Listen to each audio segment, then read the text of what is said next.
Welcome welcome to ST exclusive. আজকে আমরা HS 2025-এর geography suggestion নিয়ে আলোচনা করব।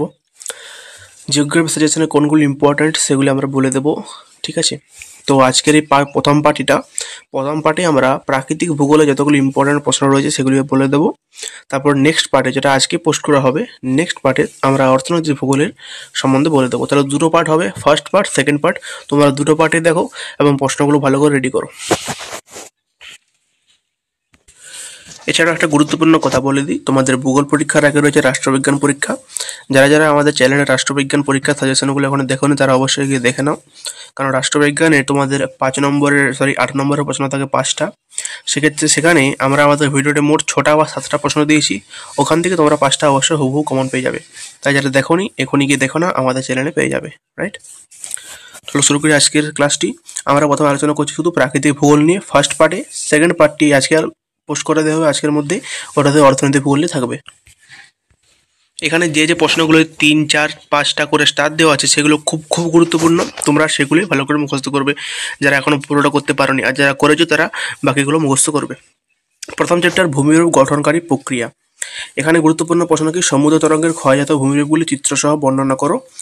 এটা কাস্ট অঞ্চলের সঞ্চয়জাত ভূমিরূপগুলি চিত্রসহ বর্ণনা করো। এখানে মার্কসও লিখিত আছে, কত নম্বরে পড়তে পারে। অ্যাকুইফার ও অ্যাকুইক্লটের মধ্যে পার্থক্য লেখো। বিভিন্ন প্রকার উপকূলের শ্রেণীবিভাগ করো। রিয়া ও ফিওর্ড উপকূলের মধ্যে পার্থক্য। বিভিন্ন প্রকার প্রবাল প্রাচীর গড়ে ওঠার শর্ত বা বৈশিষ্ট্য লেখো। ল্যাপিস কি, ভাদস্তর কি, টম্বল কি, ভাদস সম্পৃক্ত বা অসম্পৃক্ত স্তরের মধ্যে পার্থক্য নিরূপণ করো। এগুলো সব 2 নম্বরের গুরুত্বপূর্ণ এখানে লেখা রয়েছে। এটা ছিল প্রথম চ্যাপ্টারতে গুরুত্বপূর্ণ প্রশ্নগুলি। দ্বিতীয় চ্যাপ্টারে কি প্রশ্ন রয়েছে? দ্বিতীয় চ্যাপ্টার হচ্ছে ক্ষয়চক্র গঠন ও প্রক্রিয়া। নদী পুনর্জীবন লাভের ফলে গঠিত ভূমিরূপগুলি চিত্রসহ আলোচনা করো। এটা এখান থেকে সবচেয়ে গুরুত্বপূর্ণ।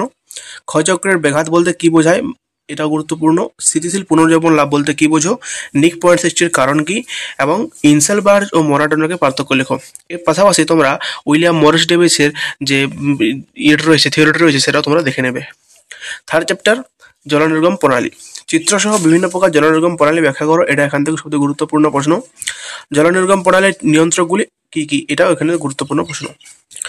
আশা করি তোমরা ভালো করে বুঝতে পারছো কি কি বলতে চাইছি আমি, ভালো করে মুখস্থ করবে। তারপর এখান থেকে শর্ট প্রশ্ন পড়তে পারে। বিপরা নদী ও পরবর্তী নদী 2+2 অধ্যারোপ নদী কাকে বলে? 2+2+2 সমান 6 নম্বরের একটা শর্ট প্রশ্ন এখানে পড়তে পারে। ফোর্থ চ্যাপ্টার কি বলেছে, মৃত্তিকা থেকে প্রশ্ন রয়েছে, সবচেয়ে গুরুত্বপূর্ণ দেখে নাও। মৃত্তিকা সৃষ্টিতে আদিশিলা, জলবায়ু ও ভূপ্রকৃতির, অর্থাৎ যে কোনো দুটি, আদিশিলা বা জলবায়ু, ভূপ্রকৃতি বা যে কোনো 3টি পড়তে পারে। তাহলে মৃত্তিকা সৃষ্টিতে আদিশিলা, জলবায়ু, ভূপ্রকৃতির প্রভাবগুলি লিখো, 5 নম্বরের গুরুত্বপূর্ণ। এলোভিয়েশন ও এলোভিয়েশনের পার্থক্য লেখো, 3 নম্বরের। মৃত্তিকা বিভিন্ন স্তরগুলি সংক্ষেপে লিখো। মৃত্তিকা সংরক্ষণের বিভিন্ন পদক্ষেপগুলি লিখো। অ্যান্টিসল ও মলিসল মৃত্তিকার বৈশিষ্ট্য লেখো। এগুলি ছিল এখান থেকে গুরুত্বপূর্ণ প্রশ্ন। পঞ্চম অধ্যায় বায়ুমণ্ডল। নাতিশীতোষ্ণ ঘূর্ণবাদের জীবনচক্র সম্পর্কে লেখো, সবচেয়ে গুরুত্বপূর্ণ প্রশ্নের অধ্যায় থেকে। ক্রান্তীয় ও নাতিশীতোষ্ণ ঘূর্ণবাদের মধ্যে পার্থক্য লেখো, 4 নম্বরের গুরুত্বপূর্ণ প্রশ্ন। ঘূর্ণবাত ও প্রতি ঘূর্ণবাদের পার্থক্য লেখো, গুরুত্বপূর্ণ প্রশ্ন। অ্যালনিনো কি ও মনেক্স কি, 2+2 পড়তে পারে। বিশ্ব উষ্ণায়নের প্রভাবগুলি লিখো, গুরুত্বপূর্ণ প্রশ্ন। চলে যাচ্ছি 6th চ্যাপ্টারে জীববৈচিত্র্যের গুরুত্ব সংক্ষেপে আলোচনা করো। জীববৈচিত্র্যের জিনগত, এটা জীববৈচিত্র্যের হবে এখানে। জীববৈচিত্র্যের জিনগত ও বাস্তুতান্ত্রিক বৈচিত্র্যতা সম্পর্কে লিখো, গুরুত্বপূর্ণ প্রশ্ন। ইনসিটু ও এক্সিটু কনজারভেশন মধ্যে পার্থক্য লেখো, স্টার দেওয়া আছে, গুরুত্বপূর্ণ প্রশ্ন। জীববৈচিত্র্যের হটস্পট কি, গুরুত্বপূর্ণ প্রশ্ন। 7 নম্বর চ্যাপ্টার, লাস্ট চ্যাপ্টার, মানুষ, পরিবেশ ও মিথস্ক্রিয়া। দুর্যোগ ও বিপর্যয় পার্থক্য লেখো। পার্থক্যগুলি করলে তোমরা কিন্তু এখান থেকে যে যদি শর্ট প্রশ্নও পড়ে তাহলে কিন্তু তোমরা এগুলোর উত্তর লিখে আসতে পারো। যদি তোমরা দুর্যোগ বিপর্যয় পার্থক্য মুখস্থ করো তাহলে দুর্যোগের যে ভূমিকা, বিপর্যয়ের যে ভূমিকাগুলি, যে মানেগুলি, সেগুলো মুখস্থ করবে। তাহলে 2 নম্বর পড়লে তোমরা কিন্তু লিখে আসতে পারবে, ঠিক আছে? তাই বড় প্রশ্নগুলো মুখস্থ করলে ছোট প্রশ্ন তোমরা অটোমেটিক লিখে আসতে পারবে। প্রাকৃতিক ও মনুষ্যসৃষ্ট দুর্যোগ মধ্যে পার্থক্য লেখো, 3 নম্বরের গুরুত্বপূর্ণ প্রশ্ন। তারপর এখান থেকে শর্ট প্রশ্নগুলো দেখে নাও। পিএমআর পর্যায়ে কি, মেঘ ভাঙা বৃষ্টি কি, হরপাবান কি। এগুলো 2+2+2 করে থাকতে পারে, ঠিক আছে? তোমরা কিন্তু যতগুলো বলে এলাম সবগুলো মুখস্থ করো, এবং যেগুলো বেশি স্টার দেওয়া আছে সেগুলো ভালো করে মুখস্থ করো, যারা এখনো কিছু মুখস্থ করোনি, ঠিক আছে? আর প্রত্যেকে সবগুলো মুখস্থ করে যাও, আশা করি ওখান থেকে তোমরা অনেক কমন পাবে, ঠিক আছে? সব চ্যাপ্টারতে গুরুত্বপূর্ণ প্রশ্নগুলি বলে দিলাম।